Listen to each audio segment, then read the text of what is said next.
السلام عليكم.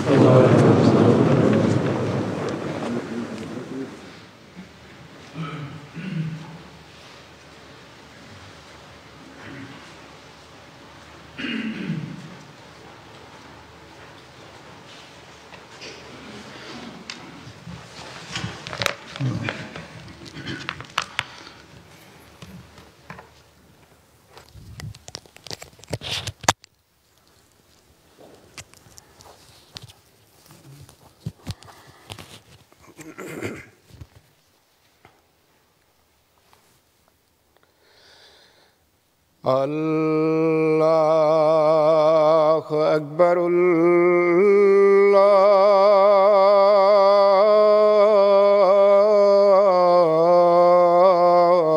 الله أكبر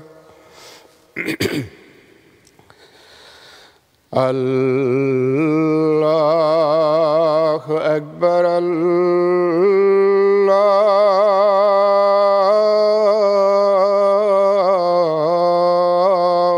الله أكبر أشهد أن لا إله إلا الله أشهد أن لا إله إلا الله أشهد أن محمدًا رسول الله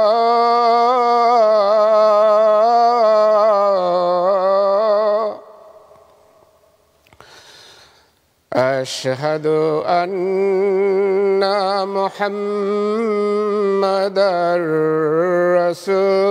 رسول الله حي على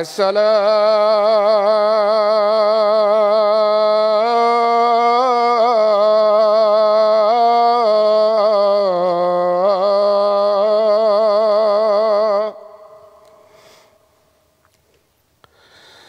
حي على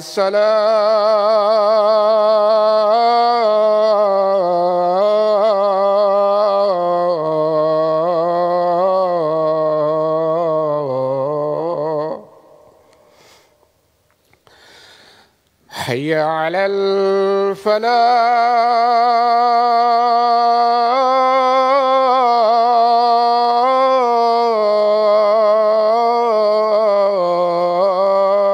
الفلاح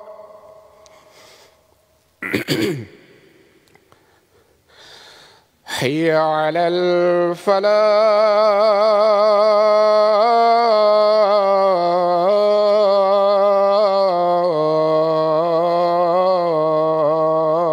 الفلاح الله أكبر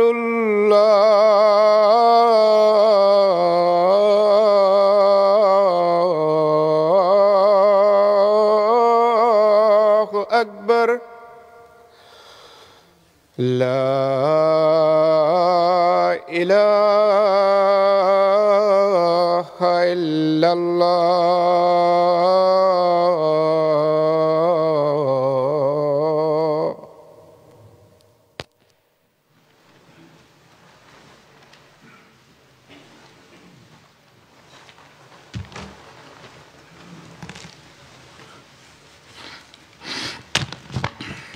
السلام عليكم ورحمة الله. وعليكم السلام ورحمة الله وبركاته.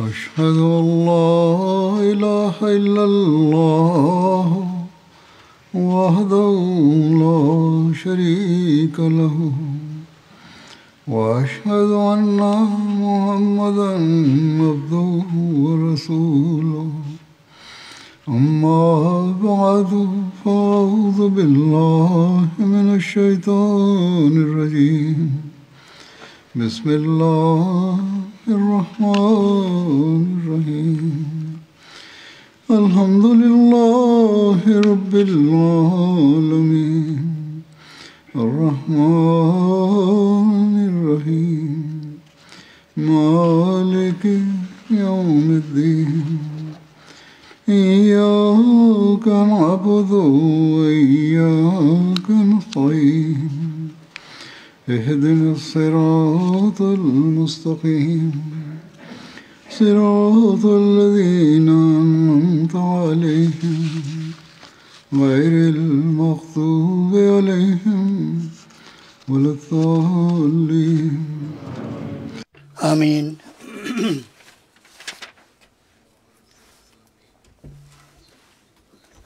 মহানবী সাল্লাল্লাহু আলাইহি ওয়াসাল্লামের জীবন চরিত্রের আলোকে আমরা আলোচনা করছিলাম যে খায়বারের যুদ্ধের প্রেক্ষাপটে তার জীবনচরিত আলোচনা করছিলাম।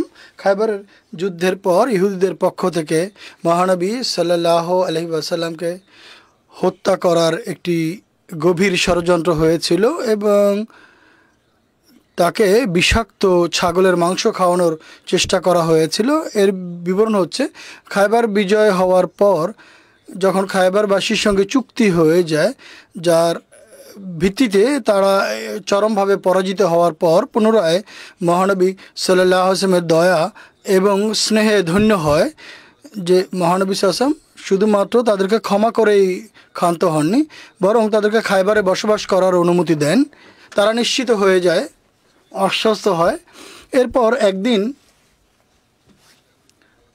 খায়বারের ইহুদিদের সেনাপতি সালাম বিন মিশকামের স্ত্রী জাইনাব বিন হারেস মহানবী সাল্লাল্লাহু আলাইহি ওয়াসাল্লামের সমীপে ভুনা মাংস পেশ করে এবং বলে যে আপনার জন্য রান্না করে নিয়ে এসেছি। কোনো কোনো রেওয়ায়তে পাওয়া যায় যে এই দুর্বিসন্ধিতে শুধু মহিলা একাই ছিল না, বরং অন্য লোকেরা এতে যুক্ত ছিল বা জড়িত ছিল। মহানবী সাল্লাল্লাহু আলাইহি ওয়াসাল্লামের নির্দেশে সেই উপহার এনে তার সামনে রাখা হয়। সেখানে আরও কিছু সাহাবী উপস্থিত ছিলেন, যাদের মধ্যে হযরত বিশর বিন বারা রাদিয়াল্লাহু আনহু ছিলেন। মহানবী সাল্লাল্লাহু আলাইহি ওয়াসাল্লাম সাহাবীদের উদ্দেশ্যে বলেন যে তোমরা কাছে আসো। তো এরপর তিনি তার মধ্য থেকে হাত দিয়ে মাংস তুলেন এবং তার মধ্যে থেকে ছোট্ট একটি টুকরো মুখে দেন। অন্যান্য বন্ধুরাও মাংস নেন। মহানবী সাল্লাল্লাহু আলাইহি ওয়াসাল্লাম বলেন, তোমরা হাত বন্ধ করো, এই মাংসে বিষ মেশানো আছে। হযরত বিশর বিন বারা রাদিয়াল্লাহু আনহু যিনি উপস্থিত ছিলেন সেখানে, তিনি বলেন, সেই সত্তার কসম যিনি তাকে এই সম্মান এবং উচ্চতা দান করেছেন, আমি যে লোকমা মুখে পড়েছিলাম তাতে আমি কিছুটা অনুভব করেছিলাম, কিন্তু শুধুমাত্র আমি সেটি এই জন্য মুখ থেকে ফেলে দেইনি কারণ মহানবী সাল্লাল্লাহু আলাইহি ওয়াসাল্লামের খাবার খারাপ হতে পারে। এই কারণে যখন মহানবী সাল্লাল্লাহু আলাইহি ওয়াসাল্লাম মুখ থেকে খাবার ফেলে দেন, তখন আমার তার কথাই চিন্তা হয় এবং আমি আনন্দিত হই যে মহানবী সাল্লাল্লাহু আলাইহি ওয়াসাল্লাম সেই মাংস টুকরো গিলে ফেলেননি। হযরত বিশর নিজের জায়গা থেকে উঠেননি, তার শরীরের রং পাল্টে যেতে আরম্ভ করে। এতটা অসুস্থ হয়ে পড়েন যে তিনি পাশ ফিরতে পারছিলেন না। প্রায় 1 বছর পরে তিনি, এই ঘটনার প্রায় 1 বছর পর তিনি মারা যান। কেউ কেউ বলেছেন যে হযরত বিশর বিন বারা নিজের জায়গা থেকে ওঠার আগেই তিনি সেখানে মারা গিয়েছিলেন, এত বিষাক্ত ছিল সেই মাংস। মহানবী সাল্লাল্লাহু আলাইহি ওয়াসাল্লাম সেই মহিলাকে ডেকে পাঠান এবং বলেন, তুমি কি এতে এই ছাগলের মাংসে বিষ মিশিয়েছ? সে বলো, কে আপনাকে এই সংবাদ দিয়েছে? মহানবী সাল্লাল্লাহু আলাইহি ওয়াসাল্লাম বলেন, আমার এই মাংসের টুকরো আমাকে সংবাদ দিয়েছে যা আমার হাতে আছে। সে বলে, হ্যাঁ আমি বিষ মিশিয়েছি। কে তোমাকে কাজ করতে বলেছে? মহানবী জিজ্ঞেস করেন। সে বলে, আপনি আমার জাতির সঙ্গে যে কাজ করেছেন তা কারো কাছে গোপন নয়, আপনার কাছেও তা অজানা নয়। আমি চিন্তা করলাম, যদি আপনি বাদশাহ হয়ে থাকেন তাহলে আমরা আপনার হাত থেকে মুক্তি লাভ করব, আর যদি আপনি নবী হয়ে থাকেন তাহলে আপনাকে সংবাদ দেওয়া হবে যে মাংসে বিষ মেশানো হয়েছে। তাই মহানবী সাল্লাল্লাহু আলাইহি ওয়াসাল্লাম সেই মহিলাকে ক্ষমা করে দেন, মার্জনা করেন, তার বিরুদ্ধে কোনো প্রতিশোধ নেননি। অন্য আরেক রিওয়ায়াতে আছে যে মহানবী সাল্লাল্লাহু আলাইহি ওয়াসাল্লাম তাকে বলেন, এই কাজ করতে তোমাকে কে প্ররোচিত করেছে? সে বলে, আপনি আমার পিতা, আমার চাচা, স্বামী এবং ভাইকে হত্যা করেছেন। এক রেওয়ায়ত অনুযায়ী হযরত বিশর বিন বারা যখন ইন্তেকাল করেন তখন মহানবী সাল্লাল্লাহু আলাইহি ওয়াসাল্লাম নির্দেশ দেন যে এই মহিলাকে হত্যা করো। তখন তার নির্দেশে এই মহিলাকে হত্যা করা, এটি আরেকটি রেওয়ায়ত। সহি মুসলিমে এই রেওয়ায়ত বা হাদিসে আছে যে এই মহিলাকে হত্যা করা হয়নি। যেমন হযরত আনাস কর্তৃক বর্ণিত হয়েছে যে এক ইহুদি নারী মহানবী সাল্লাল্লাহু আলাইহি ওয়াসাল্লামের কাছে বিষ মেশানো ছাগলের মাংস নিয়ে আসে মহানবী সাল্লাল্লাহু আলাইহি ওয়াসাল্লাম তা থেকে কিছুটা খান। তারপর সেই মহিলাকে তার কাছে নিয়ে আসা হয়। মহিলাকে জিজ্ঞেস করেন তিনি, সেই মহিলা বলে যে আপনাকে হত্যা করাই আমার উদ্দেশ্য ছিল। তিনি বলেন এটি হতে পারে না যে তোমাকে আল্লাহ এর শক্তি দিবেন, অথবা আল্লাহ তাআলা তোমাকে এই শক্তি দিবেন, এটি হতে পারে না। তখন লোকেরা বলে আমরা কি একে হত্যা করব, যে আপনাকে হত্যা করার সংকল্প করেছিল? মহানবী সাল্লাল্লাহু আলাইহি ওয়াসাল্লাম বলেন না। বর্ণনাকারী বলেন যে আমরা মহানবী সাল্লাল্লাহু আলাইহি ওয়াসাল্লামের গলায় এই বিষের প্রভাব আমরা উপলব্ধি করতাম। আল্লামা নববী সহি মুসলিমের ভাষ্য গ্রন্থে লিখেছেন যে মহানবী সাল্লাল্লাহু আলাইহি ওয়াসাল্লাম তাকে হত্যা করিয়েছিলেন। আর ইবনে আব্বাস কর্তৃক বর্ণিত হয়েছে মহানবী সাল্লাল্লাহু আলাইহি ওয়াসাল্লাম সেই মহিলাকে হযরত বিশরের উত্তরাধিকারীদের হাতে তুলে দিয়েছিলেন এবং তারা তাকে হত্যা করেছিলেন মৃত্যুর প্রতিশোধ হিসেবে। হাদিস বিশারদগণ এই বিষয়ে একমত যে মহানবী সাল্লাল্লাহু আলাইহি ওয়াসাল্লাম এই মহিলাকে হত্যা করিয়েছিলেন।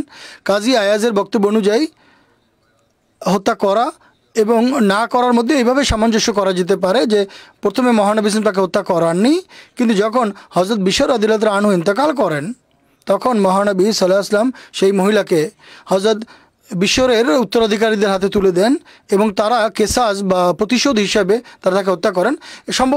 বেশি সম্ভাবনা এটি যে প্রথমে এই মহিলাকে মাফ করে দেওয়া হয়েছিল। মুসলিমের হাদিস দ্বারাও এটি স্পষ্টভাবে প্রতিপন্ন হয়। আর হযরত মুসলিম মাউদ রাদিয়াল্লাহু তাআলা আনহুরও বিশ্বাস ছিল। হযরত মুসলিম মাউদ রাদিয়াল্লাহু আনহু বর্ণনা করেন যে এক ইহুদি রমণী সাহাবীদের জিজ্ঞেস করে যে মহানবী সাল্লাল্লাহু আলাইহি ওয়াসাল্লাম কোন প্রাণীর মাংস পছন্দ করেন। সাহাবীরা বলেন তিনি ছাগলের রানের মাংস পছন্দ করেন। তখন তিনি একটি ছাগল জবাই করে এবং সে পাথরের উপরে মাংসের কাবাব বানায় এবং সে মাংসের মধ্যে বিষ মিশিয়ে বিশেষভাবে যে ছাগলের রানের মাংস তা নিয়ে মহানবী সাল্লাল্লাহু আলাইহি ওয়াসাল্লামের যে রানের মাংস পছন্দ করেন।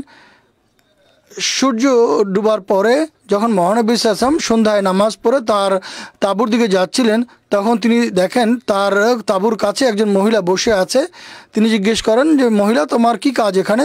সে বলে হে আবুল কাসেম, আমি আপনার জন্য একটি উপহার নিয়ে এসেছি। মহানবী সাল্লাল্লাহু আলাইহি ওয়াসাল্লাম কোনো সঙ্গী সাহাবীকে জিজ্ঞেস করেন যে জিনিস এই মহিলা দিচ্ছে তা নিয়ে নাও। এরপর তিনি খাবার খেতে বসেন। খাবার সময় সেই ভুনা মাংস রাখা হয় তার সামনে। মহানবী সাল্লাল্লাহু আলাইহি ওয়াসাল্লাম তার মধ্যে থেকে এক লোকমা মুখে পড়েন এবং তার একজন সাহাবী বশির বিন বারা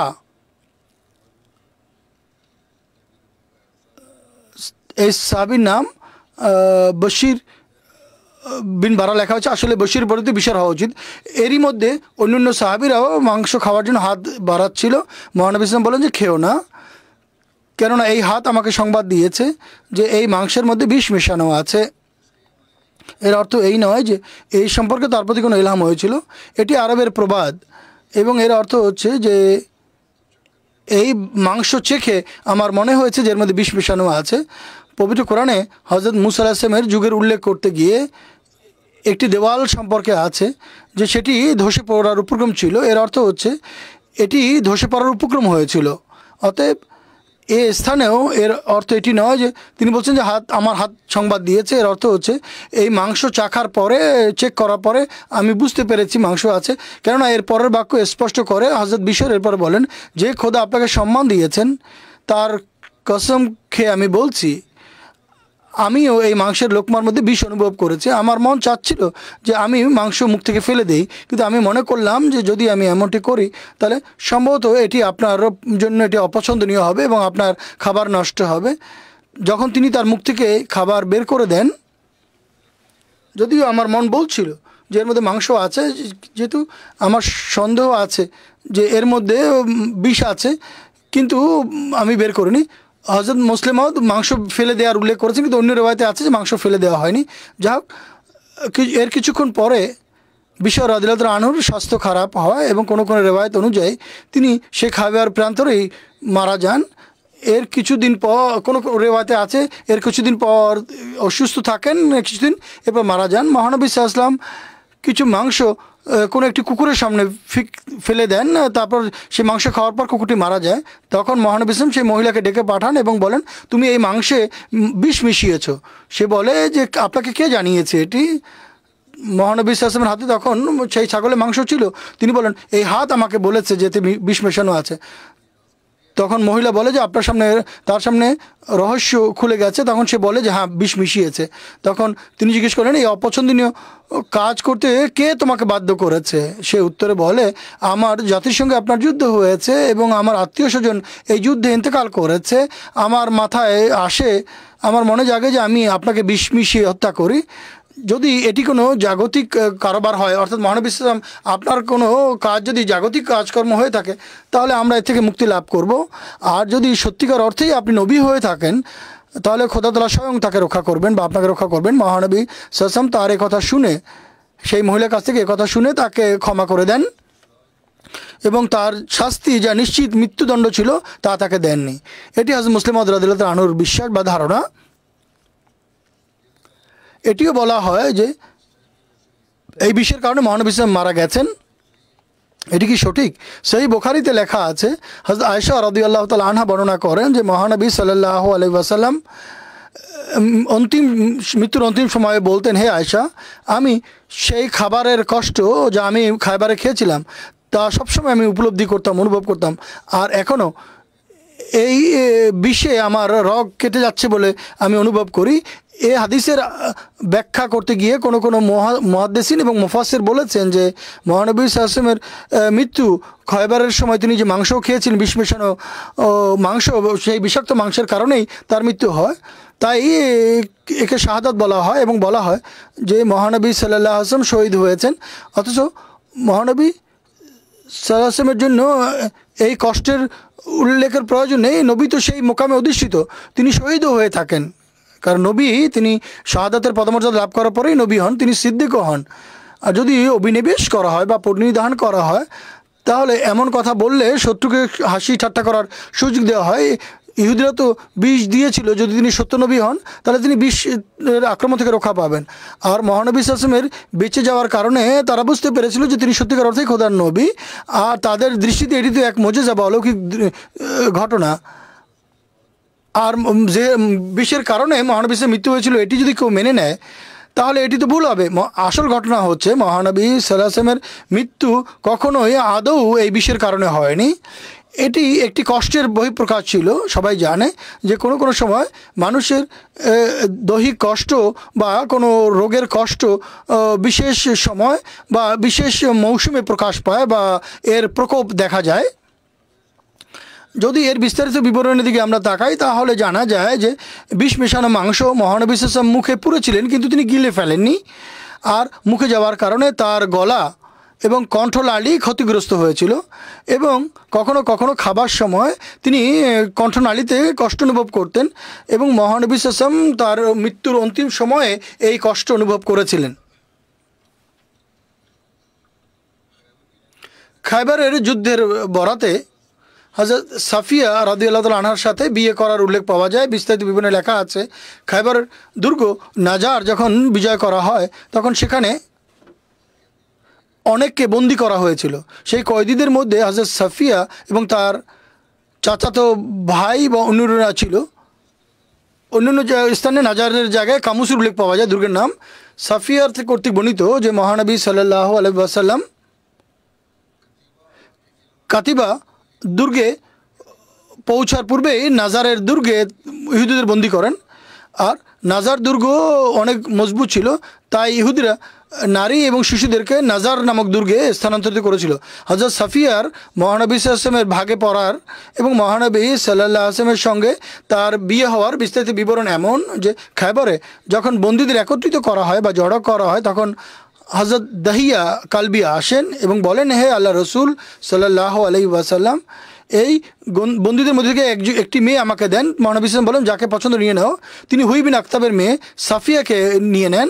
তখন এক ব্যক্তি মহানবী সাল্লাল্লাহু আলাইহি ওয়াসাল্লামের কাছে আসেন এবং বলেন, হে আল্লাহ রসুল সাল্লাল্লাহু আলাইহি ওয়াসাল্লাম, আপনি দাহিয়াকে হুইর কন্যাকে দিয়েছেন। বনু কুরাইজা এবং বনু নজিরের দুহিতা বা শাহজাদি, এই মেয়ে আপনার ছাড়া অন্য কারোর জন্য বৈধ নয়। মহানবী সাল্লাল্লাহু আলাইহি ওয়াসাল্লাম বলেন, তাকে ডেকে আনো। তাকে ডেকে আনা হয়। তখন মহানবী সাল্লাল্লাহু আলাইহি ওয়াসাল্লাম তাকে দেখে বলেন, বন্ধুদের মধ্যে এই মেয়ে ছাড়া অন্য কাউকে তুমি নিয়ে নাও। হযরত আনাস রাদিয়াল্লাহু আনহু বলেন, মহানবী সাল্লাল্লাহু আলাইহি ওয়াসাল্লাম হযরত সাফিয়াকে মুক্ত করে দেন। মুসনাদ আহমদ বিন হাম্বলের হাদিস হলো, মহানবী সাল্লাল্লাহু আলাইহি ওয়াসাল্লাম হযরত সাফিয়াকে উদ্দেশ্য করে বলেন, আমি তোমাকে মুক্ত করে দিচ্ছি, স্বাধীন করে দিচ্ছি। তুমি চাইলে আমাকে বিয়ে করতে পারো অথবা চাইলে নিজের গোত্রের কাছে ফিরে যেতে পারো। তোমার কাছে দুটি অপশন আছে। তখন তিনি স্বাধীনতা এবং মহানবী সাল্লাল্লাহু আলাইহি ওয়াসাল্লামের সাথে বিয়ে করাকে পছন্দ করেন। অন্য এক রিওয়ায়াত অনুসারে মহানবী সাল্লাল্লাহু আলাইহি ওয়াসাল্লাম তাকে ইসলাম গ্রহণ করার আমন্ত্রণ জানান। তখন তিনি ইসলাম গ্রহণ করেন। যখন মহানবী সাল্লাল্লাহু আলাইহি ওয়াসাল্লাম হযরত দাহিয়াকে বলেন, অন্য কোনো দাসী তুমি নিয়ে নাও, এক রিওয়ায়াত অনুসারে মহানবী সাল্লাল্লাহু আলাইহি ওয়াসাল্লাম হযরত সাফিয়ার চাচাতো বোন কেনানা বিন রবির বোনকে তার হাতে তুলে দিয়েছিলেন। অন্যান্য রিওয়ায়াত অনুযায়ী মহানবী সাল্লাল্লাহু আলাইহি ওয়াসাল্লাম হযরত দাহিয়াকে 7 জন গোলাম বা কৃতদাসী দেন আর হযরত সাফিয়াকে হযরত উম্মে সালামার কাছে পাঠিয়ে দেন। খায়বারের সকল কাজকর্ম সম্পন্ন করার পর মহানবী সাল্লাল্লাহু আলাইহি ওয়াসাল্লাম খায়বার থেকে মদিনার উদ্দেশ্যে রওনা হন এবং 6 মাইল দূরত্বে তিনি সেখানে শিবির স্থাপন করতে চান, যাতে সাফিয়ার সঙ্গে তার বিয়ে সম্পন্ন হতে পারে।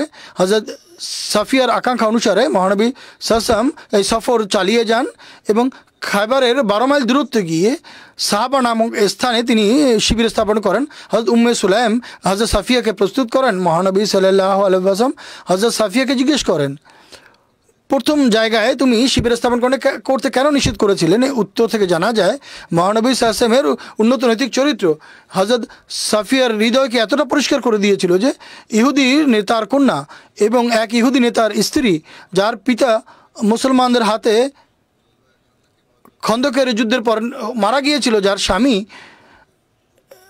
মাত্র 2 মাস পূর্বে যার বিয়ে হয়েছিল, কয়েকদিন পূর্বে সে খায়বারে মারা গিয়েছিল, তার চাচাও মারা যায় মুসলমানদের হাতে এবং আরও নিকট আত্মীয় মুসলমানদের হাতে মারা যায়। সে নিজে বলেন, আমার হৃদয়ে আপনার জন্য প্রচণ্ড ঘৃণা ছিল, কিন্তু যখন মহানবী সাল্লাল্লাহু আলাইহি ওয়াসাল্লামের সঙ্গে আমার প্রথম সাক্ষাৎ হয়, তখন অত্যন্ত ভালোবাসা এবং স্নেহের সঙ্গে সাক্ষাৎ করেন এবং বারবার তিনি আমার কাছে বলেন, তোমার পিতা পুরো আরবকে আমাদের বিরুদ্ধে জড়ো করে নিয়ে এসেছিল, সে এই কাজ করেছে, এই কাজ করেছে, এই কাজ করেছে। অবশেষে আমাদেরকে আত্মরক্ষার জন্য খায়বারে আসতে হয়েছে এবং এই জন্য তার বিরুদ্ধে পদক্ষেপ নিতে হয়েছে। হযরত সাফিয়া বলেন, মহানবী সাল্লাল্লাহু আলাইহি ওয়াসাল্লাম এত ব্যাপক ভারে এবং এত ভালোবাসার সঙ্গে বারবার এই কথা বলছিলেন যে আমার হৃদয় মহানবী সাল্লাল্লাহু আলাইহি ওয়াসাল্লাম সম্পর্কে একেবারে পরিষ্কার হয়ে যায়। এবং আমি প্রথম বৈঠক থেকে যখন উঠি, তখন মহানবী সাল্লাল্লাহু আলাইহি ওয়াসাল্লামের চেয়ে বেশি প্রিয় আমার আর কেউ ছিল না তখন। আর খায়বার থেকে ফেরত যাত্রা যখন আরম্ভ হয়, তখন মহানবী সাল্লাল্লাহু আলাইহি ওয়াসাল্লামের সৎ ব্যবহারের আয়োজন এমন ছিল, সফর আরম্ভ হওয়ার পূর্বে মহানবী সাল্লাল্লাহু আলাইহি ওয়াসাল্লাম বাহনের উপরে বসার জন্য নিজের চাদর সেখানে বিছিয়ে দেন। নিজের হাঁটুর উপরে মহানবী সাল্লাল্লাহু আলাইহি ওয়াসাল্লামের হাঁটুর উপরে পা রেখে সাফিয়া বাহনে বসেন। রাস্তায় যখন সাফিয়া আর তন্দ্রা আসতো, তখন তিনি নিজের হাত দিয়ে হযরত সাফিয়ার হাত ধরতেন এবং বলতেন সে যেন পড়ে না যায়। হযরত সাফিয়া তার পবিত্র স্ত্রীদের অন্তর্ভুক্ত হয়ে গিয়েছিল, তাই খাবার থেকে ফেরার পথে মহানবী সাল্লাল্লাহু আলাইহি ওয়াসাল্লাম তার উটের পেছনে তাকে বসান এবং পর্দার ব্যবস্থা করেন, যা থেকে স্পষ্ট হয় তিনি তার কৃতদাসী নয় বরং তার স্ত্রী ছিলেন। যা হোক, 6 মাইল দূরত্বে না থামার কারণ বর্ণনা করতে গিয়ে যা বিস্তারিত পাওয়া যায়, মহানবী সাল্লাল্লাহু আলাইহি ওয়াসাল্লামের উন্নত নৈতিক গুণাবলীর প্রভাব এমন ছিল যে হযরত সাফিয়া আর হৃদয় মহানবী সাল্লাল্লাহু আলাইহি ওয়াসাল্লামকে সবচেয়ে সে তাকে বেশি ভালোবাসত। সাফিয়া বলেন, আপনি খায়বারের অনেক নিকটে শিবির স্থাপন করতে চাচ্ছিলেন। আমার জাতির বিষয়ে আমার ভয় ছিল যে তারা আপনার কোনো ক্ষতি না করে, তাই আমি বলছিলাম খায়বার থেকে আরও কিছুটা দূরে গিয়ে আপনি শিবির স্থাপন করেন। ইহুদিদের ষড়যন্ত্র এবং তাদের দুরভিসন্ধি সম্পর্কে সাহাবীরা অবহিত ছিল এবং খায়বারের জাইনাব নামের মহিলার বিষ মিশানো মাংস দিয়ে মহানবী সাল্লাল্লাহু আলাইহি ওয়াসাল্লাম হত্যা করার ঘটনাও সবাই জানতেন। এই জন্য তার নিবেদিত প্রাণ সাহাবীরা কোনো মুহূর্ত এক মুহূর্তের তরও তার থেকে উদাসীন ছিলেন না, অর্থাৎ মহানবী সাল্লাল্লাহু আলাইহি ওয়াসাল্লামের ব্যাপারে উদাসীন ছিলেন না। এখানে বিভিন্ন ঘটনা বর্ণনা করা হয়। হযরত এক সাহাবীর কথা, যিনি রাতের বেলা পাহারা দিয়েছিলেন এবং তার এক নিষ্পাপ সুলভ এবং নিবেদিত প্রাণ ঘটনা আছে। এই ঘটনার সময় দেখতে পাওয়া যায়, তা হচ্ছে রাত পার হওয়ার পর যখন সকালবেলা মহানবী সাল্লাল্লাহু আলাইহি ওয়াসাল্লাম তার তাঁবু থেকে বের হন, তিনি দেখেন হযরত আবু আইয়ুব আনসারী রাদিয়াল্লাহু তাআলা আনহু তরবারি হাতে তার তাঁবুর বাইরে দাঁড়িয়ে আছেন। তিনি জিজ্ঞেস করেন কি হয়েছে? তখন তিনি নিবেদন করেন, হে আল্লাহ রসুল সাল্লাল্লাহু আলাইহি ওয়াসাল্লাম, ইহুদি নবাগত মুসলমানের ব্যাপারে আমার সন্দেহ হয়। সাফিয়া যার পিতা, স্বামী এবং তার আত্মীয়রা নিহত হয়েছে আর নতুন নতুন মুসলমান হয়েছে, সে আপনার কোনো ক্ষতি না করে বসে। এই জন্য আমি সারা রাত তরবারি নিয়ে বাইরে দাঁড়িয়ে আছি।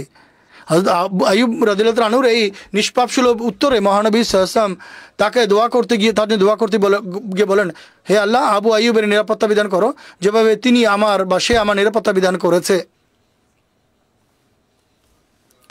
তার নাম খালিদ বিন জায়েদ ছিল, বদরি সাহাবী। মদিনায় হিজরতের সময় মহানবী সাল্লাল্লাহু আলাইহি ওয়াসাল্লামের তিনি মহানবী সাল্লাল্লাহু আলাইহি ওয়াসাল্লামকে আতিথেয়তা করার সৌভাগ্য লাভ করেন। 50 হিজরিতে তিনি ইন্তেকাল করেন এবং হুজুর একটি জায়গায় বলছেন যে সেখানে তার সমাধি আছে। মহানবী সাল্লাল্লাহু আলাইহি ওয়াসাল্লামের পক্ষ থেকে সেদিন অলিমার ব্যবস্থা করা হয়, দাওয়াতি অলিমার। খুবই সাদাসিধে গাম্ভীর্যপূর্ণ ছিল। ঘি এবং পনির দ্বারা প্রস্তুতকৃত হ্যাশ ছিল খাবার, যা সবার জন্য প্রস্তুত করা হয়েছিল। 3 দিন অবস্থানের পর এখান থেকে মদিনার উদ্দেশ্যে যাত্রা করেন এবং সফিয়ার মুক্ত করে দেওয়াই তার দেনমোহর ছিল। হযরত সাফিয়া আর একটি স্বপ্নের উল্লেখ পাওয়া যায়, যার থেকে এই সব বিয়ে যে সত্য এটি প্রমাণিত হয়। রেওয়ায়েতে পাওয়া যায় মহানবী সাল্লাল্লাহু আলাইহি ওয়াসাল্লাম হযরত সাহাবীর দেহে আঘাতের চিহ্ন দেখতে পান। জিজ্ঞেস করেন আঘাতের কারণ কি? খায়বারে আসার পর কয়েকদিন পূর্বে কোনো রেওয়ায়েত অনুযায়ী যখন খায়বার অবরোধ করে রেখেছিলেন, তখন আমি একটি স্বপ্ন দেখেছিলাম যে চাঁদ মদিনা থেকে এসেছে এবং আমার কোলে পড়েছে। আমি এই স্বপ্ন আমার স্বামী কেনানাকে বলি, সে আমার মুখের উপরে জোরালো থাপ্পড় মারে যে সেই তুমি তো ইয়াসেবের বাদশাহ মোহাম্মদকে বিয়ে করার স্বপ্ন দেখছো। কোনো রেওয়ায়েত অনুযায়ী এই স্বপ্ন অনেক পুরনো ছিল, তার পিতা হুই বিন আখতাব করেছিল, কিন্তু অধিকাংশ গ্রন্থে এটি পাওয়া যায় যে তার স্বামী তার মুখে থাপ্পড় মেরেছিল এবং এটি অধিক যুক্তিযুক্ত মনে হয়। হযরত সাফিয়ার নাম ছিল জাইনাব। মালে গনিমত যখন বন্টন করা হয় তখন সাফিয়া কে মহানবী সাল্লাল্লাহু মুক্ত করে দেন। তখনকার রীতি অনুযায়ী মহানবী সাল্লাল্লাহু আলাইহি ওয়াসাল্লাম মালে গনিমত বন্টন করার পূর্বে যে সম্পদ নেতার জন্য নির্ধারণ করা হতো তাকে সাফিয়া বা আসফা বা আসসাফা বলা হতো। এই দৃষ্টিকোণ থেকে তার নাম সাফিয়া প্রসিদ্ধ হয়ে যায়। হযরত সাফিয়া 50 হিজরিতে আমির মুয়াবিয়ার যুগে ইন্তেকাল করেন এবং জান্নাতুল বাকিতে তিনি সমাহিত হন, তাকে দাফন করা হয়। হযরত সাফিয়ার বিয়ে এর সম্পর্কেও প্রাচ্যবিদরা হাসি ঠাট্টা করে এবং তাদের বক্তব্য অনুসারে হযরত সাফিয়ার বিয়ে বিভিন্ন আপত্তি উত্থাপন করে। তাদের অজ্ঞতা এবং বিদ্বেষের প্রমাণ পাওয়া যায় এতে। এনসাইক্লোপিডিয়া ব্রিটানিকার নব সংস্করণে মোহাম্মদানিজম সম্পর্কে লেখা আছে, যুদ্ধের যে শেষ কাজ বাদশার মেয়েকে মোহাম্মদ সাল্লাল্লাহু আলাইহি ওয়াসাল্লামের বিয়ে করা। সাফিয়াকে এমন ব্যক্তির প্রতি সামান্য ঘৃণা হয়নি। প্রাচ্যবিদরা লিখছে যে তার পিতা হুই এবং তার স্বামী কেনানার হত্যার আসামি ছিল, কিন্তু সন্ধ্যাবেলায় তার চেহারায় নতুন রং দেখা যায়।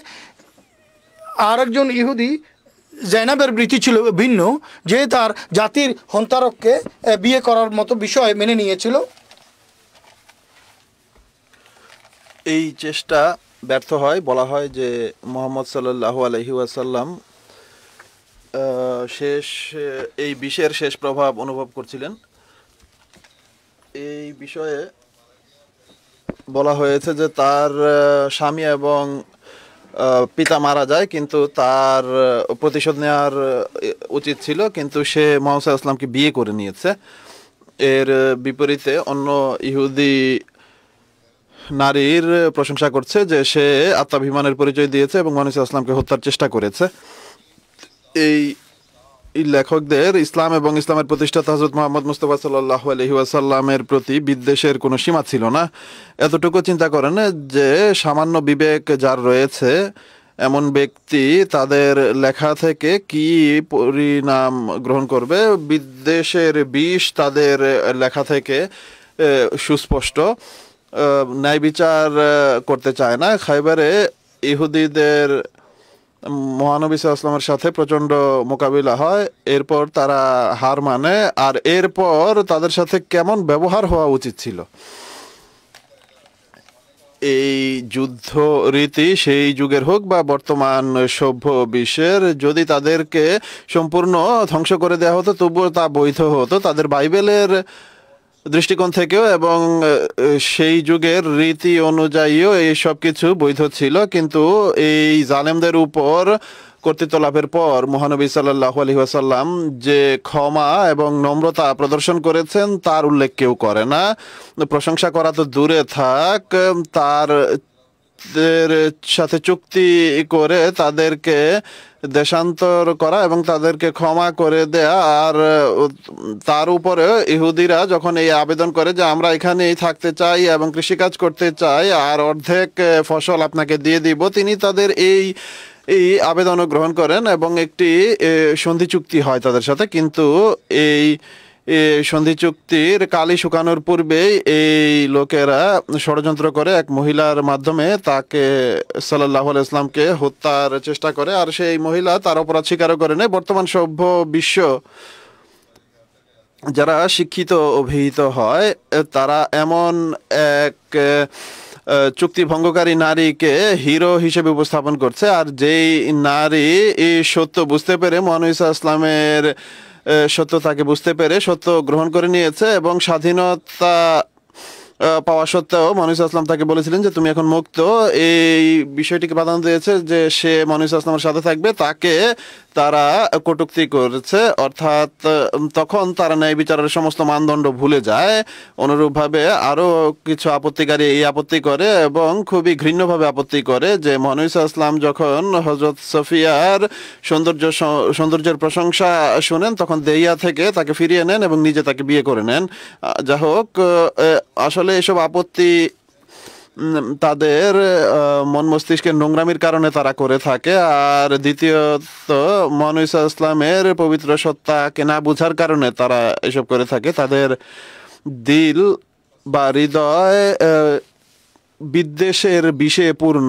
যদি তারা ন্যায় বিচারের দৃষ্টিতে এবং পবিত্র হৃদয়ে তাকায় তাহলে কখনো এরূপ মনোভাব তাদের সৃষ্টি হতে পারে না। মহানবী সাল্লাল্লাহু আলাইহি ওয়াসাল্লামের জীবনের প্রতি তাকালে যার দিকে কোরআন শরীফে খুব সুন্দরভাবে দৃষ্টি আকর্ষণ করেছে যে ফাকাদ লাবিস্তু ফিকুম উমরান মিন ক্বাবলিহি আফালা তাকিলুন,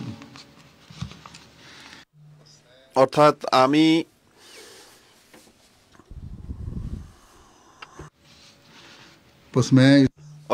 আমি এর পূর্বেও তোমাদের মাঝে এক দীর্ঘ জীবন অতিবাহিত করেছি, অতএব তোমরা কি বিবেক বুদ্ধি খাটাবে না?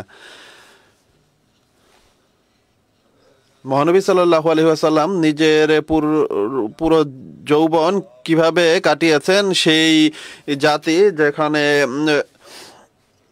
মদ্যপানকে এক গর্ব হিসেবে উপস্থাপন করা হতো, তিনি তার পুরো যুবক বয়স এক বিধবা বয়স্ক নারীকে বিয়ে করে কাটিয়েছেন। আর জীবনের এক দীর্ঘ সময় তার সাথে কাটিয়েছেন। আর সুন্দর থেকে সুন্দর নারীদের তার সাথে বিয়ে দেওয়ার কথা কুরাইশরা তাকে বলেছিল, কিন্তু তিনি তাও প্রত্যাখ্যান করেছেন। আর তার জীবনের অতীত দিনগুলো এই সাক্ষ্য দেয় যে নাউজুবিল্লাহ বিয়ে করার কোনো লোভ তার মাঝে ছিল না। পরবর্তীতে যে সকল বিয়ে তিনি করেছেন সেগুলোর পেছনে এক প্রজ্ঞা ছিল যে বিরোধী জাতি এবং গোত্রগুলোর মাঝে যেন চুক্তি এবং ভালোবাসার পরিবেশ সৃষ্টি হয়। যেমন বনু মুস্তালিকের সর্দার হারেসের কন্যা জুয়াইরিয়ার সাথে কুরাইশের আবু সুফিয়ানের কন্যা উম্মে হাবিবার সাথে বিয়ে। অনুরূপভাবে খাইবার বিজয়ের পর এক গোত্রের কন্যাকে দাসী হিসেবে এক সাধারণ সাহাবীর কাছে দেওয়ার পরিবর্তে বা তাকে অপমান করার পরিবর্তে তিনি সাল্লাল্লাহু আলাইহি ওয়াসাল্লাম, যিনি আধ্যাত্মিক জগতের বাদশা ছিলেন, তিনি মদিনা রাজ্যের শাসকও ছিলেন, তিনি প্রথমে সোফিয়াকে মুক্ত করেন, তাকে সম্মান প্রদান করেন, এরপর তাকে নিজ ঘরের লোকদের কাছে যাওয়ার কথা বলে তার সম্মান আরো বৃদ্ধি করেছেন। এরপর তাকে বিয়ে করে তাকে এই সম্মান দিয়েছেন যে সমস্ত মুমিনদের মা অভিহিত হবেন তিনি, আর একই সাথে তার বংশ এবং তার গোত্রের সম্মান বৃদ্ধি পেয়েছে। এর ফলে আর শান্তির এক পরিবেশ সেখানে সৃষ্টি হয়েছে। মিলিয়ন মন্টগমরি ওয়াট একজন স্কটিশ প্রাচ্যবিদ, যিনি ইসলাম এবং মানুষ ইসলামের বিরুদ্ধে অনেক কঠোর ভাষা নিজ বই পুস্তকে ব্যবহার করেছে। তার এক বইয়ের নাম মোহাম্মদ এক মদিনা। বিদেশি হওয়া সত্ত্বেও সে মহানবী সাল্লাল্লাহু আলাইহি ওয়াসাল্লামের বিয়ে সম্পর্কে কথা লিখতে বাধ্য হয়েছে যে ইহুদিদের কন্যাদের সোফিয়া এবং রেহানাকে বিয়ের পেছনে রাজনৈতিক উদ্দেশ্য থাকতে পারে। এটি বলেনি যে শুধুমাত্র তাদের রূপের কারণে তাদের বিয়ে করেছে, আর পরোক্ষভাবে এসব বিয়ের পেছনে মূল উদ্দেশ্য সম্ভবত রাজনৈতিক ছিল। কমপক্ষে সে এতটা স্বীকার করেছে যে কোনো লোভ ছিল না। হযরত খলিফাতুল মসিহ আউয়াল, একজন প্রসিদ্ধ প্রাচ্যবিদ উইলিয়াম মিয়রের হযরত সোফিয়ার সাথে বিয়ের উপর আপত্তির প্রেক্ষিতে বলেন যে মিস্টার মিয়র আপত্তি করেছেন, কিন্তু তিনি জানতেন না যে আরবের রীতি ছিল যে যেই দেশ জয় করা হতো তাদের সাথে শান্তিপূর্ণ পরিবেশ সৃষ্টির জন্য এবং তাদের লোকদের মাঝে মনে ভালোবাসা সৃষ্টির জন্য তাদের মাঝে বিয়ে করত, আর এতে সমস্ত গোত্রের লোকেরা এটি মেনেও নিত। হযরত সাফিয়ার বিয়ের প্রেক্ষিতে আমাদের ঐতিহাসিকরা এবং জীবনীকারেরাও ভুল করেছে, বরং সেসব রেওয়ায়েত তারা গ্রহণ করেছেন বিনা যাচাই করেই। যেমন একটি রেওয়ায়েত কম বেশি সমস্ত ইতিহাসের গ্রন্থে পাওয়া যায় যে মহানবী সাল্লাল্লাহু আলাইহি ওয়াসাল্লাম হযরত সফিয়াকে প্রথমে দেহিয়ার কাছে দিয়েছিলেন, কিন্তু যখন তার রূপের প্রশংসা শোনেন তখন তাকে ফিরিয়ে নেন এবং নিজে বিয়ে করে নেন। আর এ ধরনের রেওয়ায়েত বুখারীতেও রয়েছে, যেটি এভাবে বর্ণিত হয়েছে যে হযরত আনাস বর্ণনা করেন, যখন আমরা খাইবারে পৌঁছি আর যখন আল্লাহ তাআলা দুর্গ বিজয় দান করেন আমাদের, তখন সফিয়ার রূপের প্রশংসা তার সামনে করা হয়। তখন তিনি নববধূ ছিলেন, যার স্বামী কিছুদিন পূর্বে মারা গেছেন। তখন মহানবী সাল্লাল্লাহু আলাইহি ওয়াসাল্লাম তাকে নিজের জন্য বেছে নেন। এটি সেই রেওয়ায়েত যা কতিপয় বিদ্বেষপরায়ণ লোকেরা যার উপর আপত্তি করে। আল্লামা শিবলি নোমানি এই রায়তের উল্লেখ করে লিখেন যে হযরত সফিয়া সম্পর্কে কোনো হাদিস গ্রন্থে এই ঘটনা রয়েছে যে মহানবী সাল্লাল্লাহু আলাইহি ওয়াসাল্লাম প্রথমে তাকে দেহিয়াকে দিয়েছিলেন, এরপর কেউ তার রূপের প্রশংসা করলে তখন তার কাছ থেকে ফিরিয়ে নেন এবং এর বিপরীতে তাকে 7 দাসী প্রদান করেন। বিরোধীরা এই রায়তটিকে খুবই ঘৃণ্যভাবে উপস্থাপন করেছে, আর যখন মূল রায়তে এতটুকু নোংরামি রয়েছে তো জানা কথা যে বিদ্বেষীরা এটিকে কিভাবে নেবে। মূল কথা হলো হযরত আনাস যদিও মূল রেওয়ায়েতকারী, কিন্তু স্বয়ং হযরত আনাস থেকে আরো অনেক রেওয়ায়েত পাওয়া যায়। একটি রেওয়ায়েত হলো হযরত সফিয়া যখন দেহিয়ার অংশে আসে তখন মানুষ তাকে মহানবী সাল্লাল্লাহু আলাইহি ওয়াসাল্লামের সমীপে উপস্থিত হয়ে বলে যে সে খাইবারের নেতৃস্থানীয় লোকদের এক সম্মানিত নারী, আপনি ছাড়া আর কেউ তার যোগ্য নয়। যেমন বুখারীর পূর্বের রেওয়ায়েত যে যখন তার কাছে রূপের প্রশংসা করা হয়েছিল, হতে পারে যে সাহাবীরা বা পরবর্তীতে কোনো সাহাবী রেওয়ায়েত করেছেন বা নিজের পক্ষ থেকে এই কথা জুড়ে দিয়েছেন, কেননা কোনো সাহাবী মহানবী সাল্লাল্লাহু আলাইহি ওয়াসাল্লামের মর্যাদা সম্পর্কে বা সম্মান সম্পর্কে সাহাবীরা যা বলেছেন তার সাথে এই সব কথা জুড়ে দেওয়া হতে পারে, কেননা কোনো সাহাবী এমন কথা বলতে পারে না যাতে মহানবী সাল্লাল্লাহু আলাইহি ওয়াসাল্লামের চরিত্রের প্রতি কোনো তির্যক কথা আসে। হতে পারে যে মানুষ হযরত সফিয়ার সৌন্দর্যের পাশাপাশি তার অন্যান্য গুণাবলী এবং বংশগত সম্মানের উল্লেখ করে থাকবে, আর বর্ণনাকারী সংক্ষেপে যতটুকু তার মনে আছে ততটুকুই বলে দিয়েছেন। কিন্তু একটি গুরুত্বপূর্ণ এবং মৌলিক বিষয় যার প্রতি ইতিহাসবিদরা দৃষ্টি দেয়নি তা হলো মহানবী সাল্লাল্লাহু আলাইহি ওয়াসাল্লাম যে মহান মর্যাদায় অধিষ্ঠিত ছিলেন তার জন্য কারো মাঝে এরও গুণাবলী থাকা এটি খুবই পরোক্ষ বিষয় ছিল। তিনি যদি বিয়ে করে থাকেন তার মূল কারণ এটি ছিল না যা বলা হয়েছে, বরং মূল কারণ হয়তোবা ঐশী নির্দেশনাই ছিল। মহানবী সাল্লাল্লাহু আলাইহি ওয়াসাল্লামের এক একটি কর্মকাণ্ড ঐশী ইচ্ছা ছাড়া হতো না, যেমনটি আল্লাহ তাআলা স্বয়ং বলেছেন, ইন্না সালাতি ওয়া নুসুকি ওয়া মাহইয়ায়া ওয়া মামাতি লিল্লাহি রাব্বিল আলামিন।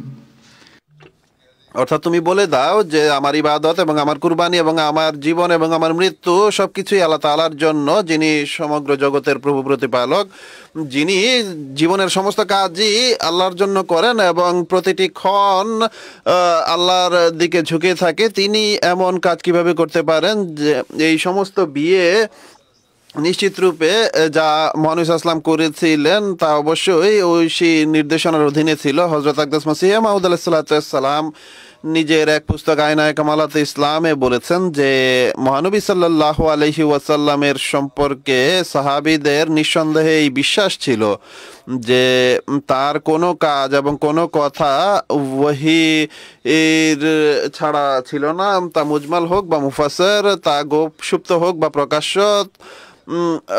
এমনকি মহানবী সাল্লাল্লাহু আলাইহি ওয়াসাল্লাম যে সমস্ত কথা বা যে সমস্ত সম্পর্ক তার স্ত্রীদের সাথে ছিল বা যতটুকু পোশাক আশাক এবং সামাজিকতা এবং দৈনন্দিন পারিবারিক যে সকল বিষয়াদি রয়েছে সেই সমস্ত বিষয় এই জন্যই হাদিসে অন্তর্ভুক্ত করা হয়েছে, কেননা সেই সমস্ত কাজ এবং কথা রুহুল কুদুসের আলোকেই হয়েছে।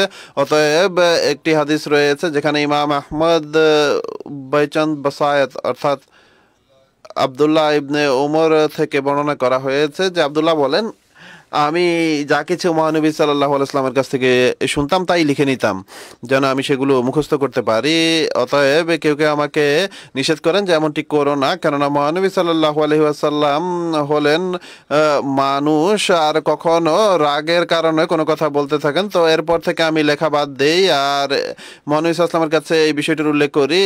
হযরত মুসলিম আলাইহিস বলছেন যে তখন তিনি সাল্লাল্লাহু আলাইহি ওয়াসাল্লাম বলেন যে সেই সত্তার কসম যার হাতে আমার প্রাণ, যে আমার যাই আমার দ্বারা প্রকাশ পায় তা কাজ হোক বা কথা তা সবই খোদা তাআলার পক্ষ থেকে। যদি এটি বলা হয় যে হাদিসের গ্রন্থে কোনো মহানবী ইসলামের কোনো ভুলের উল্লেখ কোনো হাদিসে রয়েছে, যদি মূল কথা এবং কাজ মহানবী ইসলামের মাধ্যমেই হয়ে থাকে বা ঐশী নির্দেশনা হয়ে থাকে, তাহলে এমন ভুল তার দ্বারা কেন হলো? মুসলিম আলাইহিস সালাম বলছেন যে এর উত্তর হলো সেই ভ্রান্তিও ওহির আলোকে দূর হতো আর মহানবী সাল্লাল্লাহু আলাইহি ওয়াসাল্লাম খোদা তাআলার সংস্পর্শ থেকে মোটেই এক ক্ষণের জন্য দূর হতেন না। অতএব সেই ভ্রান্তি বা মহানবী সাল্লাল্লাহু আলাইহি ওয়াসাল্লাম যদি কোনো ভুলও করে থাকেন তখন আল্লাহ তাআলা আর পক্ষ থেকে তার সংশোধন করা হতো। অতএব যদি তার দ্বারা কোনো ভ্রান্তি হয়ে থাকে তা এই জন্য হয়েছে যেন ধর্মপূর্ণতা পায় আর যেন মানবীয় গুণও তার দ্বারা প্রকাশিত হয়, বরং সেগুলো ওহিরই এক প্রকার ছিল, কেননা খোদা তাআলার পক্ষ থেকে এক বিশেষ হস্তক্ষেপ ছিল যা নবীর সত্তার উপর প্রভাব বিস্তার করে কখনো তাকে এমন দিকে ঝুঁকিয়ে দেন যাতে খোদা তাআলার এক সুপ্ত প্রজ্ঞা ছিল। অতএব আমরা তার কোনো ভ্রান্তিকেও মন্দ বিষয় বলতে পারি না, বরং এগুলো খোদা এমন বিষয় ছিল যা খোদা তাআলা তার নবীর সত্তাকে নিজ হাতে নিয়ে ভ্রান্তি রূপে মানুষের সামনে প্রকাশ করতেন। আর এটি এমন এক নদীর ধারা স্বরূপ যেটিকে কখনো বাদ দিয়ে আটকে দেওয়া হয় এবং পরবর্তীতে খুলে দেওয়া হয়। অতএব কেউ এই কথা বলতে পারে না যে নহর থেকে পানি শুকিয়ে গেছে বা সেটি সরিয়ে নেওয়া হয়েছে। এই ভুলই এই নবীদের দ্বারা এমন ভুলই হতে পারে, কেননা খোদা তাআলা কখনো নবীদের বোধ বুদ্ধিকে নিজ হাতে নিয়ে নেন, তখন কোনো ভুল ভ্রান্তি হলেও তাদের দ্বারা হতে পারে, কিন্তু আর তা মানুষের সামনে প্রকাশ পায়। এরপর ওহীর ধারা পুনরায় জোরে সোরে আরম্ভ হয় এবং মাঝখান থেকে ভ্রান্তিকে দূর করে দেওয়া হয় যেন তা কখনো ছিলই না। হযরত ইনজিলের উদাহরণ দিয়ে হযরত মসিহ মাউদ আলাইহিস সালাম বলেন যে হযরত মসিহ এক বৃক্ষের দিকে দৌড়ে যান যেন তার ফল খান, আর রুহুল কুদুস তার সাথেই ছিল, কিন্তু রুহুল কুদুস কখনো এই সংবাদ দেয়নি যে তখন সেই গাছে কোনো ফল নেই। এত সত্ত্বেও এটি সবাই জানে যে কখনো কখনো সুপ্ত বিষয়াদি থাকে। আর অতএব যেই অবস্থায় আমাদের প্রিয় নবী হযরত মুহাম্মদ মুস্তাফা সাল্লাল্লাহু আলাইহি ওয়াসাল্লামের 10 লাখের মতো কথা এবং কাজে পুরোপুরি খোদা তাআলার অস্তিত্বের ঘোষণাই আমরা দেখতে পাই, এবং তার সমস্ত চলাফেরা কাজকর্মের মাধ্যমে আল্লাহ তাআলার পরিচয় প্রকাশ পেয়েছে। তো দু একটি বিষয় যদি মানবীয় কারণে প্রকাশ পেয়ে থাকে তাহলে এতে আপত্তির কিছু নেই, বরং সত্যকে প্রতিষ্ঠার জন্য কখনো কখনো এমন হতে পারে যেন মানুষ শিরকে নিপতিত না হয়, অর্থাৎ এক মানুষকে যেন খোদা বানিয়ে না বসে কেউ। অতএব কোনো হাদিস এবং ইতিহাস গ্রন্থে মুহাম্মদ সাল্লাল্লাহু আলাইহি ওয়াসাল্লামের সিরাত সম্পর্কে কোনো কিছু বর্ণিত হলে উপরোক্ত আয়াত যা আমি পাঠ করেছি যে আল্লাহ তাআলার খাতিরেই তার সমস্ত কথা এবং কাজ ছিল এবং এর আলোকে এই ছিল, আর হযরত মসিহ মাউদ আলাইহিস সালামের লেখনীর আলোকে এই বিষয়গুলোকে দেখা উচিত এবং যাচাই করা উচিত, আর অযথা আপত্তি করা উচিত নয়, আর বরং সমস্ত প্রাচ্যবিদের আপত্তিকে প্রাধান্য দেওয়ার কোনো কারণ নেই। এটি হলো মহানবী সাল্লাল্লাহু আলাইহি ওয়াসাল্লামের পবিত্রতাকে ঘোষণা করা, শুধু নারা দেওয়া নয়। 2 দিন পর রমজান আরম্ভ হচ্ছে, আল্লাহ তাআলা এ থেকে পুরোপুরি কল্যাণমণ্ডিত হওয়ার এবং রোজা রাখার এবং দোয়া করার সবাইকে তৌফিক দান করুন। এর জন্য অনেক বেশি দোয়াও করুন এবং চেষ্টা প্রচেষ্টাও করুন। একটি গায়বানা জানাজাও পড়াবো আমি। চৌধুরী মোহাম্মদ আনোয়ার রিয়াজ সাহেব রাবুয়ার জানাজা এটি, যিনি চৌধুরী মোহাম্মদ ইসলাম সাহেব মরহুমের পুত্র ছিলেন, কিছুদিন পূর্বে মৃত্যুবরণ করেছেন। ইন্না লিল্লাহি ওয়া ইন্না ইলাইহি রাজিউন। মরহুম ওসিয়তকারী ছিলেন। তার পুত্র নাসির মাহমুদ তাহের আমির এবং মিশনারি ইনচার্জ কেনিয়ার, আর দেশের বাইরে থাকার কারণে নিজ পিতার জানাজায় অংশ নিতে পারেননি। মরহুমের বাকি সমস্ত সন্তানরাও কোনো না কোনোভাবে জামাতের সেবায় নিয়োজিত। নাসির মাহমুদ সাহেব লিখেছেন যে তার বংশে আহমদিয়া তার দাদা হযরত চৌধুরী গোলাম মোহাম্মদ জাট সাহেবের মাধ্যমে এসেছিল, যিনি কাদিয়ান গিয়ে হযরত মসিহ মাউদ আলাইহিস সালামের হাতে বয়াত করেছিলেন। তিনি তার গ্রামের প্রথম দিকের আহমদীদের অন্তর্ভুক্ত ছিলেন। 1996 সনে তার পিতাকে একটি কেসের কারণে প্রায় 1 মাস খোদার পথে বন্দী থাকার সৌভাগ্য লাভ করেছেন। এর মাঝে পুলিশ তার সাথে অনেক অসদাচরণও করেছে, খারাপ ব্যবহারও করেছে, কিন্তু তিনি আল্লাহ তাআলার খাতিরে সবকিছু সহ্য করেছেন এবং খুবই এই অবিচলতার সাথে সেই সাজা ভোগ করেছেন। নিজামে জামাতের অনুগত ছিলেন, নামাজ চাঁদায় নিয়মিত, যখনই কোনো আয় হতো তা থেকে সবার আগে চাঁদা দিতেন। আল্লাহ তাআলা তার মর্যাদা উন্নীত করুন, তার সন্তানদেরও ধৈর্য এবং মনোবল দিন, এবং তার যেই পুত্র বাইরে আছেন আল্লাহ তাআলা তাকেও ধৈর্য এবং মনোবল দান করুন।